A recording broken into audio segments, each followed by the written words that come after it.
तपाईहरु सबैलाई मेरो हार्दिक नमस्कार।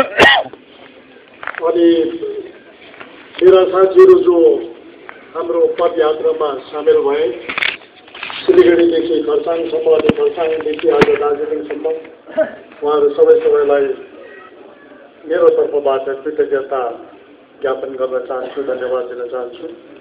तपाईहरु सबैलाई पनि धन्यवाद दिन चाहन्छु कि हामीले सोचेको थियौं चौरस्तामा आएर हामी हाम्रो पदयात्रालाई समाप्त गरौं भनेर, तर मलाई यो थाहा थिएन कि हामीले बोल्नु पनि पर्छ भनेर। अब बोल्नु मलाई अलिकति अप्ठ्यारो लागिरहेको छ, कारण मैले अहिलेसम्म खुल्ला मञ्चबाट कहिले पनि बोलेको थिइनँ।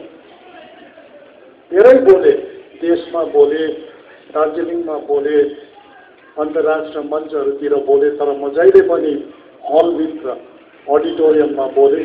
अनि आज म प्रथम पटक एउटा खुल्ला मञ्चबाट बोल्दैछु, अलिकति हिचकिचाहट पनि छ।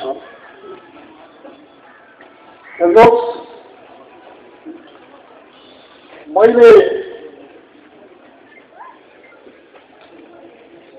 दार्जिलिङमा जन्मेर हामी परिश्रम गरेर आँसु पसिना र रगत बहाएर हामी सबै हामी कहाँ पुग्यौं। म पनि एउटा जग्गामा पुगे जहाँनिर राष्ट्रको नीति बनिँदो रहेछ, जहाँनिर राष्ट्रले जहाँनिर सबैको भविष्य तय गर्दो रहेछ। म पनि त्यहाँ पुगेँ। अनि मैले पनि सोचेँ कि यो भविष्य कसरी तय गरिँदो रहेछ भन्ने कुरोलाई सोचे। यो नीति निर्धारण कसरी गरिँदो रहेछ, यी सबै जाति जनजाति जनसमुदाय भूगोल इतिहासलाई समेटेर यस्तो प्रजातान्त्रिक राष्ट्रमा कसरी चाहिँ निर्णय गरिँदो रहेछ, नीति निर्धारण गरिँदो रहेछ भन्ने त्यो प्रश्नले मलाई पनि विद्यार्थी हुँदा चाहिँ हचकचाइरहन्छ। भाग्यवश मैले तपाईहरुको आशीर्वादले, सम्पूर्ण भारतका सबै साथीहरुको आशीर्वादले मैले त्यो नीति निर्धारण गर्ने एउटा चौकीमा बस्नु सके, एउटा त्यहाँनिर निर्णय गर्ने एउटा ठाउँमा बस्नु सके। अनि बसिसकेपछि मैले के देखेँ भन्दाखेरि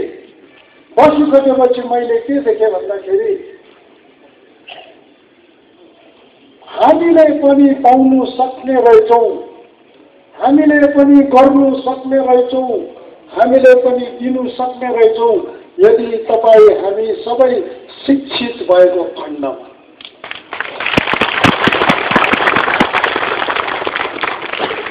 यदि हामी खुल्ला मनले बोलेको खण्डमा।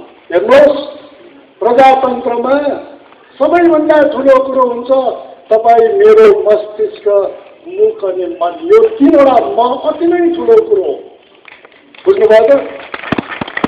अनि यो प्रजातन्त्रमा जसले मनले एउटा कुरो सोच्छ, मस्तिष्कले अरू कुरोतिर बुद्धिलाई घुमाउँछ अनि मुखले चाहिँ अर्को कुरा बोल्छ, उसले जहिले पनि हार खाँदा रहेछ।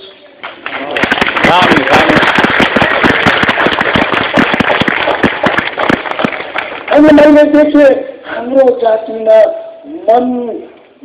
मस्तिष्क, मुख र मनमा सामञ्जस्य, समीचीनता र मिलन छैन रहेछ भने हामी कहिले के बोल्छौँ, मनले के सोच्छौँ। अनि सबैलाई मैले त्यहाँ बसेर के देखेँ भने हाम्रो जातिले पनि मन, मस्तिष्क र मुखमा सम्मिलन राखेर बोलेको खण्डमा हामीले निश्चय पनि केही पाउने रहेछौँ भने। नत्र भने यो क्षेत्र यस्तो क्षेत्र हो। हेर्नुहोस्, हामी ढुङ्गा थियौँ, कतिले अन्डा हान्थ्यो हामी माथि, ढुङ्गालाई केही हुँदैन थियो। आज हामी अन्डा भयौँ, ढुङ्गा हान्नु थाल्यो, अन्डा फुट्न थाल्यो। अनि त्यो ढुङ्गा अन्डा भयो कसरी भन्ने प्रक्रियामा, इतिहासमा, कथामा, वस्तुस्थितिमा तपाईँ हामी नजाउँ। जब तपाईँ हामीले हेर्नुहोस् छुट्टै राज्यको कुरा गर्छौँ भने छुट्टै राज्यको कुरा तपाईँ हामी म पनि भित्र पनि बसेर काम गरेको, तपाईँहरूसँग बाहिर पनि बसेर काम गरेको, बाहिरदेखि अझै बाहिर पनि बसेर काम गरेको हेर्नुहोस्। तपाईँलाई म साँचो कुरो भन्छु, आज छुट्टै राज्यको कथा, छुट्टै राज्यको व्यथा, छुट्टै राज्यको भविष्य र छुट्टै राज्यको लामो दृष्टिकोण ठिक ठाउँमा, ठिक समयमा र ठिक प्रकारले पुगेकै छैन। अनि जब ठिक ठाउँमा, ठिक समयमा, ठिक प्रकारले कुनै तपाईँको मुद्दा पुग्दैन भने हामी पछाडिन्छौँ, हामी लड्छौँ, हामी किनारीकरण हुन्छौँ। अनि आज हामी सबैको स्थिति त्यस्तो छ। बुझ्नुभयो त? अनि म तपाईँहरू सबैसँग आह्वान गर्न मान्छु, यस्तो बोल्ने मौका दिनुभयो, घन्टौँ बोल्नु मनपर्छ, मनभरि कुरा छ, मुटुभरि व्यथा छ, यहाँभरि प्रश्नै प्रश्न छ, किन स्थिति यस्तो भयो भने म तपाईँहरू सबैजनालाई भन्छु, हेर्नुहोस् अब 4वटा कुरा गरौँ तपाईँ हामीले, मात्रै 4वटा कुरा गरौँ। आजदेखि तपाईँ हामीले सबैले एउटा कुरा गरौँ कि हाम्रो दुश्मनै छैन भने we have no enemies.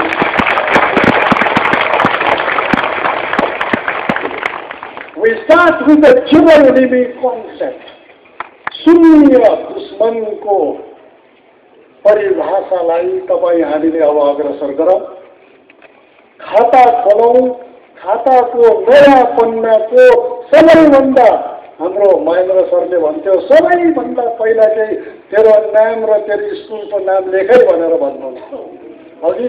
अब चाहिँ तपाईँ हामी सबैले हाम्रो खाताको प्रथम पन्नामा चाहिँ हाम्रो दुश्मनै छैन भनेर भन्छ।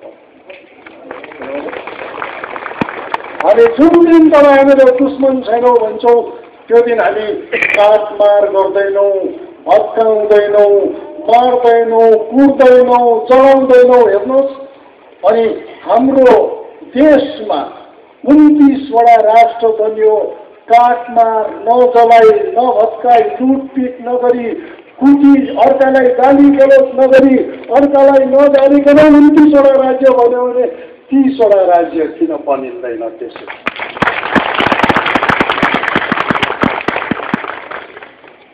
अर्को एउटा आह्वान तपाईँहरूलाई, हेर्नुहोस् अघि मैले मन, मस्तिष्क र मुखको कुरा गरेँ। कहीँ त हामीले मस्तिष्क नै चलाएन रहेछौँ, कहीँ त हामीले मन नै चलाएन रहेछौँ, केवल मुख चलाएको छ। अनि मुख चलाएर हेर्नुहोस् छुट्टै राज्य आउँदैन। छुट्टै राज्यको लागि सबैभन्दा ठुलो चाहिँ मस्तिष्कको हुनुपर्छ, लेखा पढी हुनुपर्छ, कागज पत्र हुनुपर्छ, चर्चा परिचर्चा हुनुपर्छ, इतिहास, संस्कृति, भूगोल, पर्यावरण, प्रकृति सबै हुनुपर्छ हाम्रो मागमा। अनि को छुट्टै राज्य हुन्छ? अनि को छुट्टै राज्य हुन्छ त? हेर्नुहोस् हाम्रो मागमा खै इतिहास।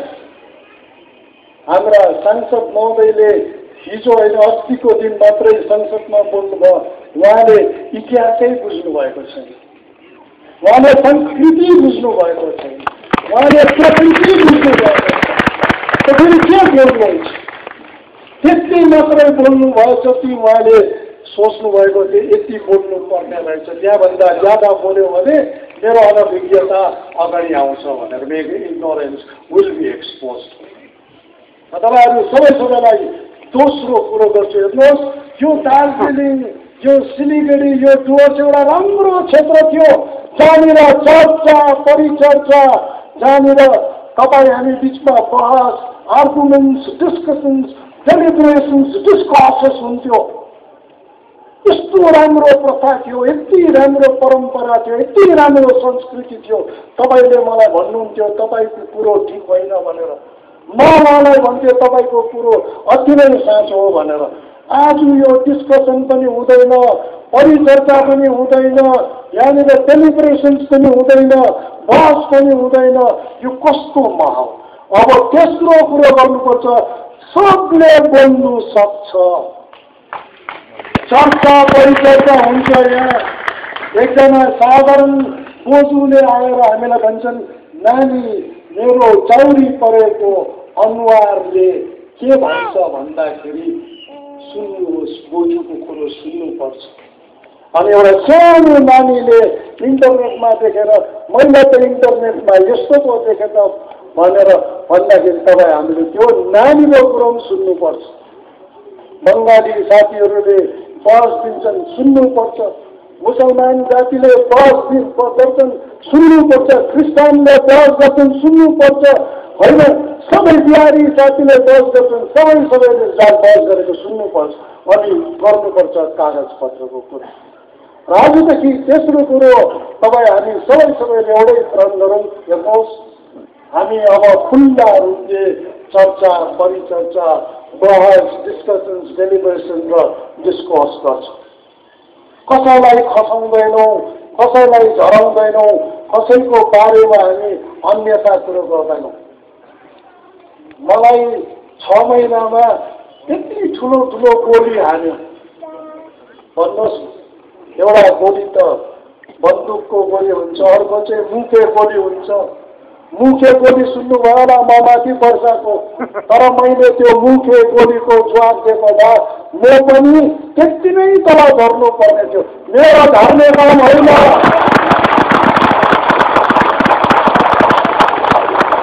मेरो झर्ने काम होइन, मेरो सबैलाई उठाउने काम।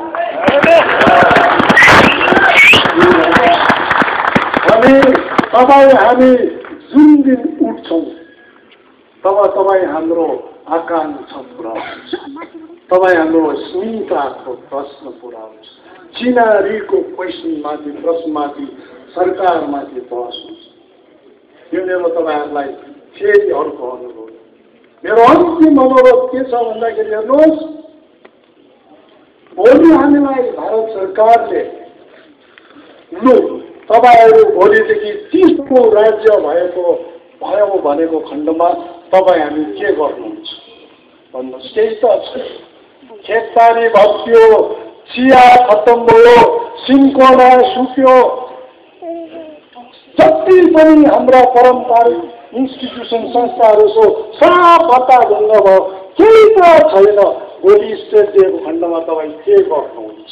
मलाई त सुर्ता त्यो पो लाग्छ। मान्छे छैन, सब मान्छे अब कहाँ बेङ्गलोरतिर, जापानतिर, अमेरिकातिर जाने भए हाम्रो यहाँ मान्छे।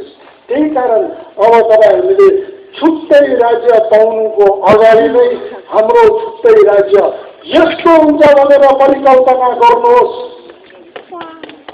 हाम्रो छुट्टै राज्यमा यति इम्प्लोइमेन्ट हुन्छ भन्नुहोस्। हाम्रो छुट्टै राज्यमा वर्ल्डको यस्तो संस्थानहरू इन्स्टिट्युसन्सहरू आउँछ भन्नुहोस्। हाम्रै छुट्टै राज्यमा नानीहरूको भूमिका यस्तो, बाजे बोजूको भूमिका यस्तो हुन्छ भनेर बुझ्नुभयो त। अनि यसको लागि तपाईँ हामी सबैले बसेर बहस गर्नुपर्छ। अनि बहस गर्दा फेरि एउटा ठुलो प्रश्न आउँछ, के हामी बहस गर्ने स्थितिमा छौँ? त्यही कारण तपाईँहरू सबैलाई अनुरोध गर्नु छ, हेर्नुहोस्, ऋण काटेर हुन्छ कि ब्याङ्कबाट लोन लिएर हुन्छ कि कुखुरा बाख्रा बेचेर हुन्छ कि जमिन बेचेर हुन्छ कि अबको पिँढीलाई अति नै राम्रो शिक्षा दिउँ तपाईँ हामीले। छुट्टै राज्य हुँदा शिक्षित पिँढीको भूमिका अत्यन्तै अहम हुन्छ। They would play a very critical role. अनि आजको पिँढीलाई तपाईँ हामीले प्रोसेसनमा निकाल्नु हुँदैन, राजनीतिमा हाल्नु हुँदैन, पढ्नु दिनुपर्छ नानीहरूलाई। पढ्नु दिनुपर्छ नानीहरूलाई, यी नानीहरूलाई शिक्षित बनाउनुपर्छ। अहिले नै राजनीतिको महिलामा यी नानीहरूलाई भुल्नु हुँदैन। मलाई दुःख लाग्छ, एउटा स्कुले नानीले आएर बजारमा प्रोसेसन गर्दाखेरि पढ्नु दिनुपर्छ। प्रोसेसन गर्ने समय छ, पढ्ने समय फेरि आउँदैन। हेर्नुहोस्, पढ्ने समय फेरि बुझ्नुभयो? एकपल्ट तपाईँ सबैलाई भनौँ, सबै नानीहरूलाई हामी शिक्षित बनाउँछौँ भनेर। अनि हेर्नुहोस् हाम्रो स्थिति के हुन्छ। मेरो अन्य दुई तीनवटा कुरोहरू तपाईँहरूले समक्ष आज राख्न चाहन्छु। हेर्नुहोस्, हामी अति नै सानो सोच्ने भयौँ। बुझ्नुभयो त? म कहिले पनि दार्जिलिङमा जहिले पनि यहाँ आउँछु, बस्छु, साथीहरूसँग कुरा गर्छु, चिया कमान घुम्छु, होइन, चिया दोकानमा बसेर कुरा गर्छु। हामी अति नै सानो सोच्ने भयो। हामीले सानोभन्दा सानो सोच्ने भयो हजुर, हगि। अनि यो सानोभन्दा सोच्ने सानो भएकोले गर्दाखेरि हामीले केही पनि पाएनौँ। अनि यो सानो सोचाइले नै सुकुना पनि बन्द हुनु छोड्यो। दार्जिलिङमा 3वटा महकुमा बन्द हुँदा सुकुना पनि बन्द हुनु छोड्यो, होइन। अनि यो सानो सोचाइ गर्दै गर्नुभयो भने अलिक दिनमा 3 धारे पनि बन्द हुनु छोड्छ। ठुलो सोच्नुपर्छ तपाईँहरूले। ठुलो सोच राख्नुभयो भने ठुलै कुरो पाउँछौँ। हेर्नुहोस्, हाम्रो छुट्टै आन्दोलनमा सहभागी हुनेहरू सबैलाई अँगाल्नुपर्छ। जब तपाईँ डुवर्सको कुरा गर्नुहुन्छ, जब तपाईँ दार्जिलिङ जिल्लाको कुरा गर्छ, सबैको आकांक्षा यसमा जडित हुन्छ। म भन्छु, हेर्नुहोस्, सबैलाई ल्याउनुपर्छ। यदि तपाईँ हामीले छुट्टै राज्य चाहिँ बङ्गाली चिफ मिनिस्टरलाई बनाउँदाखेरि हुन्छ भने छुट्टै राज्य उहाँलाई चिफ मिनिस्टर बनाउनुपर्छ। Democratic country, democratic country. बुझ्नुभयो त? तपाईँ हामीलाई जङ्गल चाहिएको कि रुख चाहिएको? हामी रुख खोज्ने भयो, जङ्गल खोज्यो। अनि यो रुख खोजेपछि अझै सानो सोचायो भन्दाखेरि अङ्ग्रेजीमा यसलाई कन्स्ट्रिक्सन थिङ्किङ भन्छ। सोचाइमा अझै सङ्कुचितपना आउनु भयो। अनि यही सोचाइमा सङ्कुचितपनाको यस्तै किसिमको स्पिड हो भने, यस्तै किसिमको गति हो भने भोलि हामीले रुखदेखि ठुट्टा खोज्नु पाउँछ। अनि हालत हेर्नुहोस्। त्यही कारण हाम्रो आन्दोलनमा, हाम्रो छुट्टै राज्यको परिकल्पनामा जति हाम्रो भूमिका हुन्छ, बङ्गालीको, बिहारीको, मारवाडीको, राजवंशीको, आदिवासीको, कोचेमेचीको त्यति भूमिका हुन्छ। हामी तपाईँको सबैको एउटा ठुलो लक्ष्य हुनुपर्छ कि अर्को 2 वर्षसम्म चाहिँ हामी सबै जातिलाई अङ्गालो मार्छौँ, रुवाई खान्छौँ अनि भन्छौँ छुट्टै राज्य भयो भने तपाईँले जति पाउनुहुन्छ मैले पनि त्यति, मैले जति पाउनुहुन्छ तपाईँले पनि त्यति। यो सपना खै देखाउनु। आज छुट्टै राज्य भन्ने साथ तपाईँ हाम्रो छुट्टै राज्य त्यस्तो हुँदैन। छुट्टै राज्य ठुलो बृहत कुरो बनाउँछ। हेर्नुहोस्, दिल्लीमा हाम्रो मान्छे छैन। दिल्लीमा दिनेमा तपाईँ हाम्रो मान्छे छैन। कलकत्तामा दिनेमा तपाईँ हाम्रो मान्छे छैन।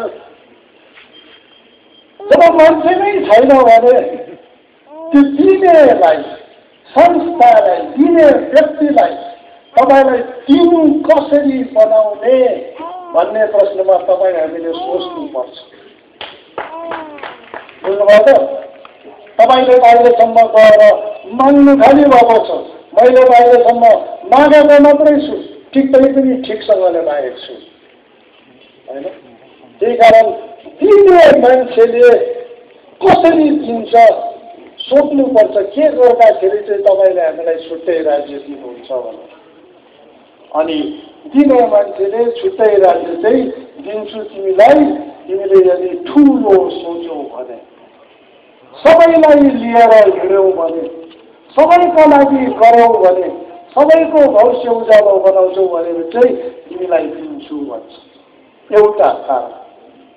त्यही कारण तपाईहरूले अब चाहिँ एउटा नयाँ सोच ल्याउनु पर्यो कि हाम्रो छुट्टै राज्यमा सबैलाई लिएर हिँड्ने। अनि हेर्नुहोस् के हुन्छ भने स्ट्राटेजी रणनीतिको खेल हो। हेर्नुहोस् अहिलेसम्म हामीले गनेर यसो गरेर मानिस साथीहरू जम्मै भनेको 234 दिन बन्द भएछ दार्जिलिङ 27 वर्षमा हिजोसम्म गनेर। अनि 234 दिनले बन्द गरेर तपाईँ हामीले के पाएछौँ फेरि सोच्नुहोस्। कहिले सोच्नुहुन्छ, कहिले भोट लिनुहुन्छ? 234 दिनमा कति हरायौँ, 234 दिनमा कति गुमायौँ अनि 234 दिनले हामीलाई कति लाभ ल्यायो, कहिले सोच्नु भएको छ? म त अलिकति अर्थशास्त्र पढेको हुनाले म त हिसाब किताब मात्रै गर्छु एक दिनमा कति घाटा हुँदो रहेछ बुझ्नु त। अनि यो घाटाको व्यापार किन गर्नुहुन्छ?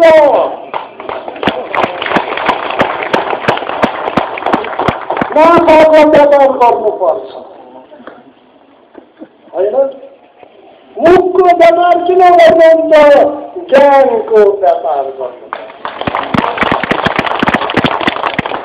अनि जब ज्ञानको व्यापार, जब तपाईँ मुनाफाको व्यापार, नाफाको व्यापारको कुरा गर्नुहुन्छ भने तपाईँ हामीले रणनीति नयाँ बनाउनु पर्छ।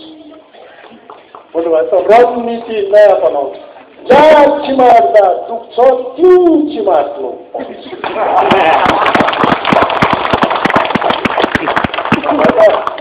यहाँ चाहिँ चिमार्दा दुख्दैन। बुझ्नुभयो त? कहाँ चिमार्दा चाहिँ दुख्छ? अम्बुल स्कुलमा गएर हाम्रो एनसी खालिम सरलाई सोध्नु। उहाँले हामीलाई कहाँ चिमार्दा दुख्छ भनेर चाहिँ उहाँले हामीलाई सिकाउनु भएको सानो। अघि त्यो कडी भन्नुहुन्थ्यो, भन्दिनँ कहाँ चिमार्छ। अनि रणनीतिको जब प्रश्न आउँछ, अहिले भर्खरै मैले 3 वर्ष 4 वर्ष अगाडि भियतनाम वरमा, अब तपाईँहरू सबैलाई थाहा छ भियतनाम वार कति लाग्दो भयो। साउथ भियतनाम र नर्थ भियतनाम अमेरिकनहरूले बमबार गर्यो, भत्कायो, कुट्यो, पिट्यो, बलात्कार गर्यो, एउटा पिँढी नै खत्तम बनाइदियो, एग्रिकल्चर खेतीपाती खत्तम बनाइदियो, संस्कृति खत्तम बनाइदियो, परम्परा खत्तम भयो अमेरिकनहरू। एकजना जर्नलिस्टले भर्खरै गएर त्यहाँनिर एउटा पुस्तक निकालेको छ। पानी परे खेल छोड्दा बोल्नु होला। हेर्नुहोस् है, म त यहाँ देख्दिनँ फेरि जर्नलिस्टले एउटा पुस्तक लेखेको रहेछ नि भियतनाम वरको ओरल हिस्ट्री, मौखिक इतिहास। उहाँले के लेख्नु भएको छ? मौखिक इतिहास भनेपछि जर्नलिस्टले भियतनाम वार सकेको यति वर्ष भएपछि सबैलाई गएर प्रश्न सोधेछन् कि वारमा के भयो? बोजूले भने मेरो त वारमा पुरा परिवारलाई खत्तम बनाइदियो, खेतीवालालाई सोध्यो, अब त मैले केही पनि उमार्न सक्दिनँ, त्यो माइन्स र बारुदले मेरो जम्मै माटो खराब गरिदियो। कसै लेडीलाई सोधे, मेरो यो छोरीलाई यस्तो प्रकारले बलात्कार गर्यो, यस्तो भयो जम्मै उहाँले त्यो ओरल हिस्ट्री भन्छ मौखिक इतिहासलाई भनेकोलाई उहाँले किताबमा लेख्नुहुन्छ। तर त्यो किताबमा एउटा राम्रो कुरो लेख्नुभयो उहाँले। यहाँ लेख्नुभयो कि यति जेनरलहरू आए भियतनाममा, मिलिट्री जनरल एक आए, अमेरिकन्सले कोही जनरललाई मारे, कोही जनरल आफै सुसाइड गरेर मरे, कोही जनरलले म सक्दिनँ भनेर के अरे युद्धभूमि छोडेर गए। अनि लास्टमा गएर त्यो जनरलमा यो जर्नलिस्ट गएछन्, यिनी गएछन् र सोधेछन् तपाईँले चाहिँ अमेरिकालाई कसरी चाहिँ विथड्र गर्नु लाउनु भयो भनेर। अमेरिकाले चाहिँ तपाईँको समयमा चाहिँ कसरी भियतनाम छोडेर गयो, यत्रो जेनरल कसैले गर्नु सक्दैन भन्दा यिनी जेनरलले जवाब दिँदैछन्। हेर्नुहोस्, सबै जेनरलले युद्ध चाहिँ भियतनाममा लड्यो, मैले चाहिँ भियतनाम वार अमेरिकामा लडेँ। अनि यो पनि सबैबाट दिनु छ के भनेर उनले भने। अनि के भनेछन् भन्दाखेरि हेर्नुहोस्, मैले चाहिँ के गरेँ भन्दाखेरि अमेरिकामा गएर न्युज पेपरमा, टेलिभिजनमा, सबमा मान्छेलाई भेटेर, एनजिओलाई भेटेर अमेरिकाले भियतनाममा कति बदमास गरेर सब बताइदिए। बलात्कार गर्यो, घर भत्कायो, मान्छे मार्यो, परम्परा यिनीहरूले खत्तम बनाइदियो। अन्त अमेरिकन्सहरूले नै फेरि भनेछन् कि अमेरिकनहरूले नै आफ्नो सरकारलाई हाम्रो सरकारको यस्तो बदनाम, छिटोभन्दा छिटो भियतनाम छोडा तिमीहरू, नत्र भने सरकारै पल्टिन्छ भन्दा अमेरिकन्सहरू भागेर जान्छ। यो चाहिँ स्ट्राटेजी, यो चाहिँ रणनीति। हेर्नुहोस्, यो चाहिँ रणनीति हो। अब मैले अमेरिकाकोलाई भनेको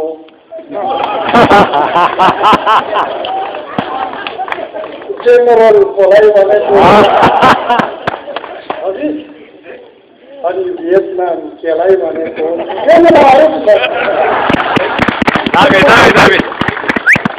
तर रणनीति भन्ने कुरोहरू चाहिँ यस्तो हुँदो रहेछ। राजु साथीहरूले भन्छन् तपाईँको रणनीति चाहिँ के हो भनेपछि अचम्म लाग्छ। अस्ति हाम्रो अन्तिम क्षणमा हामी आएर घुममा हाम्रो जब सकियो, हाम्रो पदयात्रा सकियो, त्यहाँसम्म हामी गाडीमा आयौँ। भोलिपल्ट हाम्रो जनता कर्फ्यू भनेपछि हामी पनि अत्ताल्यौँ र गाडी घुममा आएपछि सबैले कोही रुए, कोहीले कसैले भाउ भएर यो भने, कसैले के भने भनेपछि एकजना भाइले मलाई के सोच्नु भयो भन्दाखेरि तपाईँको रणनीति चाहिँ स्ट्राटेजी चाहिँ के हो भनेर सोच्नुभयो। मैले अन्त भाइलाई भने हेर्नुहोस्, 27 वर्षको रणनीति सोध्नु भएन तपाईँले, 24 घण्टामा किन गर्दैन?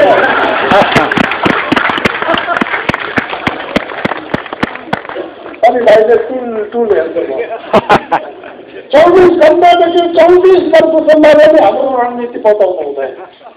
रणनीति नै बतायो भने रणभूमिमा तपाईँ कसरी चाहिँ जानुहुन्छ? बुझ्नुभएको छ? बुझ्नुभएको छ? पहिले रणनीति नै तपाईँले when you disclose your strategy, then that is the end of the war. युद्धको समाप्ति जब रणनीति अर्कोपट्टिको शत्रुले चाल पाउँछ तब युद्ध समाप्त भइहाल्छ। सेकेन्ड वर्ल्ड वारमा तपाईँले जब अमेरिकन्सहरूले हिरोसिमा र नागासाकीमा बम खसाएपछि जब रसिया, ब्रिटेनहरू एकपट्टि बसेर सरसल्लाह गर्न थाले अनि जब रणनीति हाम्रो यस्तो हुनुपर्छ भनेर हामीले यो रणनीति चाल पायौँ, अमेरिकन्सहरूको जर्मन्सको यो रणनीति चाल पायौँ भनेपछि जर्मन्स पनि भागे, अमेरिकन्सहरूले पनि, जापानिजहरूले पनि विड्र गरे। भन्नुभयो।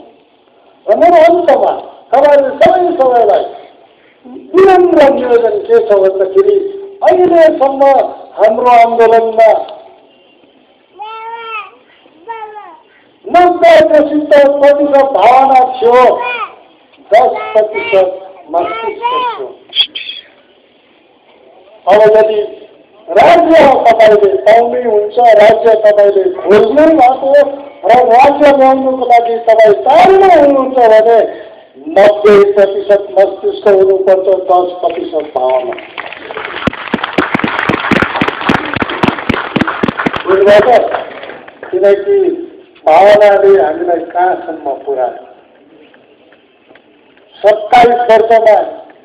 28 वर्षमा जब तपाईँ हामीले आन्दोलन छेड्यौँ, हामी साथीहरूले जब आन्दोलन गरे, अर्को साथीहरूले अर्को आन्दोलन गरे, कहिले पनि नाम नसुनेको 4वटा राज्य बन्यो।